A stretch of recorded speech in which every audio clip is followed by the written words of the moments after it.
पिछले वीडियो में हम लोगों ने पढ़ लिया था कहाँ तक, मल्टीप्लिकेशन ऑफ मैट्रिसेस तक। अब हम लोग नेक्स्ट हेडिंग की तरफ बढ़ते हैं, transpose of a matrix. Transpose of a matrix. अब ट्रांसपोज ऑफ अ मैट्रिक्स का मतलब क्या होता है? A matrix obtained by interchanging the rows and columns, उसको हम बोलते हैं ट्रांसपोज ऑफ अ मैट्रिक्स। जैसे इफ़, अभी पहले लिख लेते हैं, if A is of order m cross n, ठीक है, मतलब m रोज और n कॉलम थे किसमें, a में, then transpose of it is denoted by, किससे डिनोट करेंगे, n क्रॉस m से डिनोट करेंगे, ठीक है। और ऑर्डर ऑफ एट, ऑर्डर क्या हो जाएगा, ऑर्डर ऑफ ट्रांसपोज वो हो जाएगा आपका n क्रॉस n, क्योंकि हमने क्या करा, रोज और कॉलम को इंटरचेंज कर दिया, ठीक है। अरे sorry, then it is denoted by a dash. ये किससे डिनोट करते हैं, a डैश से डिनोट करते हैं या a की पावर t से डिनोट करते हैं। और अगर हम लोग ऑर्डर ऑफ ट्रांसपोज की बात करें तो इसका मतलब a डैश का ऑर्डर, ठीक है, ऑर्डर ऑफ a डैश या फिर a की पावर t का, ये क्या हो जाएगा, n क्रॉस m आ जाएगा। अब होता क्या है, जैसे a इज इक्वल टू लिखा आपके पास 1 2 3 4 5 6, ठीक है, ये 3 क्रॉस 2 लिखा, 3 रोज हैं 2 कॉलम है। तो अगर आप इसका ट्रांसपोज कर रहे हो तो क्या बोला था कि रो को कॉलम में कन्वर्ट कर दो, ये आ गया। तो ऑर्डर क्या बन गया, 2 क्रॉस 3 हो गया। तो पहले क्या था, दो कॉलम थे, फिर 2 रोज बन गई, 3 कॉलम 3 रोज थी, 3 कॉलम बन गए। तो रोज और कॉलम आपस में क्या हो गए, इंटरचेंज हो गए, ठीक है। तो यहाँ पर जो ए आई जे होता है, ठीक है, वो क्या बन जाता है, ए जे आई बन जाता है। कैसे, ये एलिमेंट कौन सा, ये एलिमेंट है फर्स्ट रो का सेकंड कॉलम, ठीक है। अब देखो सेकंड रो का फर्स्ट कॉलम A21, तो ट्रांसपोज करने पर ए आई जे का हमने क्या कर दिया, ट्रांसपोज कर दिया, तो वो कहाँ पहुँच गया, A JI पे पहुँच गया। तो A12 का ट्रांसपोज किया तो वो कहाँ पहुँच गया, A21 पे पहुँच गया। ये ट्रांसपोज ऑफ अ मैट्रिक्स होता है कि मैट्रिक्स ऐसा मैट्रिक्स जिसमें रोज और कॉलम को इंटरचेंज कर दें तो वो क्या बन जाता है, ट्रांसपोज बन जाता है। और अगर उसका ऑर्डर m क्रॉस n है किसी मैट्रिक्स का, तो ट्रांसपोज करने के बाद उसका ऑर्डर रिवर्स हो जाता है, it will become n cross n।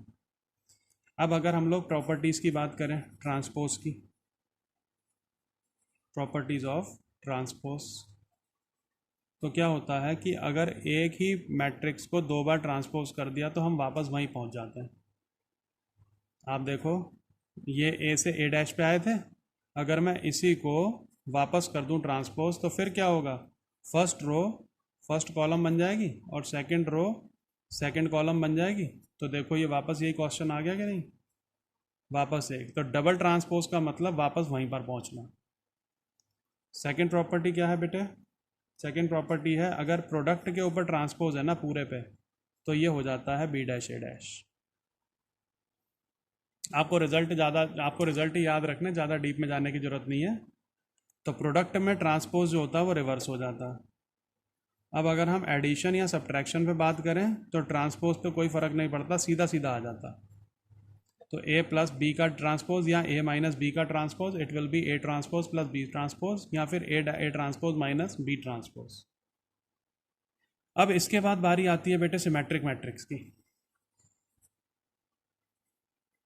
Symmetric matrix क्या होता है, symmetric matrix, a square matrix is said to be symmetric,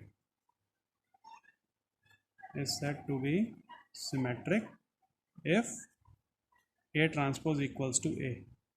इसका मतलब हमने उसका ट्रांसपोज तो कराया, लेकिन ट्रांसपोज कराने के बाद भी कोई फ़र्क नहीं पड़ा, वापस वहीं पर ही आ गया। कैसे, A इज इक्वल टू 1 2 3 2 3 4 5 5 6 ये लिखा, तो ए डैश जो है वो किसके इक्वल आ गया, देखो फर्स्ट रो है, इसको फर्स्ट कॉलम बना देते हैं, सेकंड रो है, सेकंड कॉलम बना देते हैं, थर्ड रो है, थर्ड कॉलम बना देते हैं।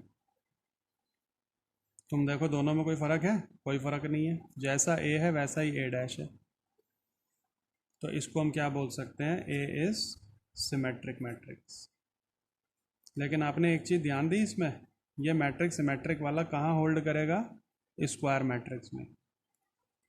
जब तक मैट्रिक्स स्क्वायर नहीं होगा तब तक हम उसको ये नहीं बोल सकते कि वो सिमेट्रिक या स्क्यू सिमेट्रिक होगा। तो सिमेट्रिक या स्क्यू सिमेट्रिक करने के लिए पहली कंडीशन है कि उसका उसका स्क्वायर मैट्रिक्स होना ज़रूरी है।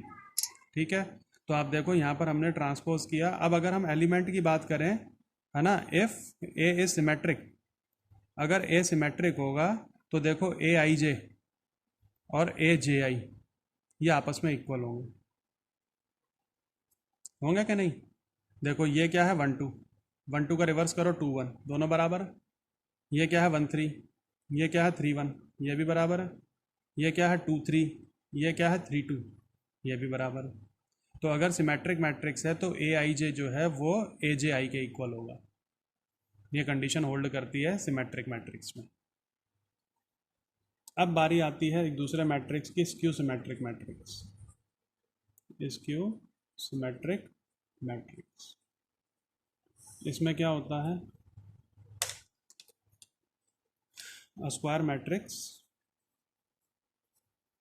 फिर वही बात स्क्वायर होना चाहिए, is set to be skew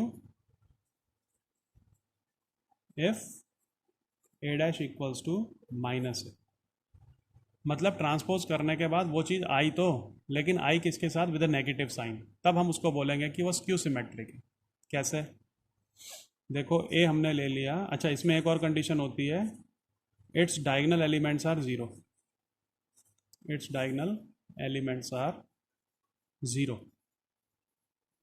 तो ए हमने ले लिया, सपोज करो 0 2 3 -2 -3 0 4 -4 0, सपोज करो ये हमारा ए है।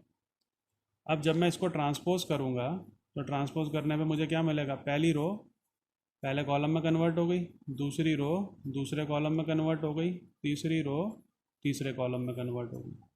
अब मैं इसमें से अगर नेगेटिव कॉमन ले लूँ तो अंदर के सारे साइन चेंज हो जाएंगे।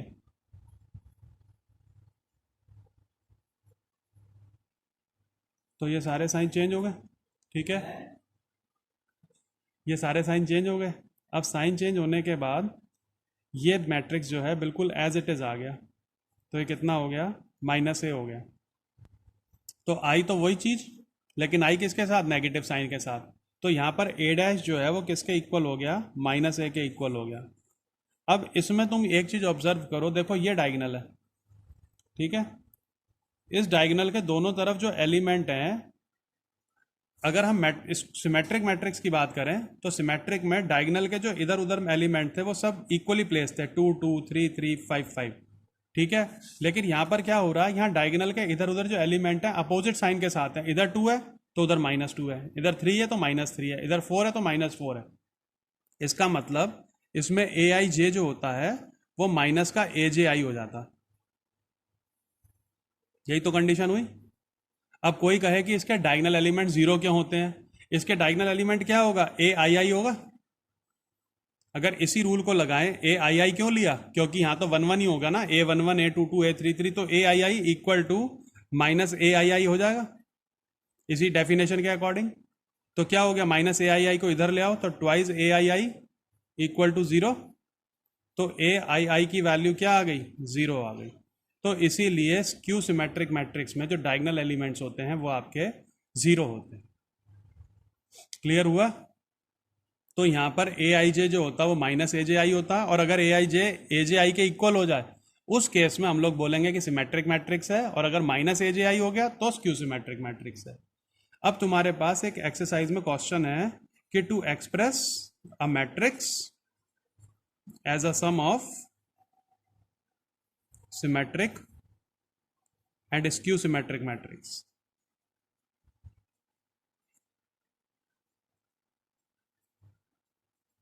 किसी मैट्रिक्स को एक्सप्रेस करना as a sum of symmetric and skew symmetric matrix.